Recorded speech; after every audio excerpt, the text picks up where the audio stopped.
पिता और बेटी की दिल छू लेने वाली कहानी। एक दिन एक लड़की ने अपने पिता से पूछा, पापा क्या आप कभी मेरी वजह से रोए हैं? उसका ऐसा पूछने का कारण ये है कि उसने कभी भी अपने पिता को रोते हुए नहीं देखा था। इस सवाल के जवाब में पिता ने कहा, हाँ एक बार ऐसा कुछ हुआ था जब तुम्हारी वजह से मैं रोया था। यह सुनकर लड़की उस बात को जानने के लिए उत्सुक हो गई कि आखिर वो क्या बात थी जिसने उसके पिता को रुला दिया था। इसे जानने के लिए वो लड़की अपने पिता से कहती रही कि मुझे वो किस्सा जानना है। तो उसके पिता वो कहानी सुनाने लगा।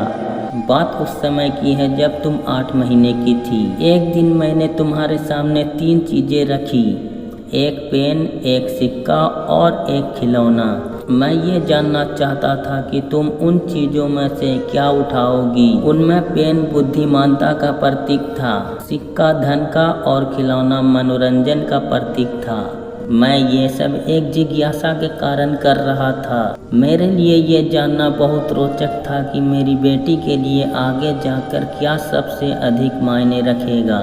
मैं तुम्हारे सामने बैठकर बेसब्री से तुम्हारे अगले कदम का इंतजार कर रहा था। मैंने देखा कि कुछ देर बाद बैठकर तुम उन चीज़ों को देखती रही, फिर घुटने के बल पर चलते हुए उनकी ओर बढ़ी। जब मैंने तुम्हें आगे बढ़ते हुए देखा तो मेरी धड़कनों में से सांसें रुक सी गई थी, लेकिन अगले ही पल तुमने उन सभी चीज़ों को अपने हाथ से एक तरफ हटा दिया और आगे बढ़कर मेरी गोद में चली आई। बस यही वो पल था जब मेरा दिल भर आया था और तुम्हारी वजह से मैं रो पड़ा था। ये किस्सा सुनकर लड़की की आंखों में आंसू आ गए और अपने पिता को गले लगा लिया। तो दोस्तों, आप लोगों को ये कहानी कैसी लगी आप लोग कमेंट में ज़रूर बताइएगा। हो सके तो वीडियो को लाइक करके चैनल को भी सब्सक्राइब कर दीजिएगा।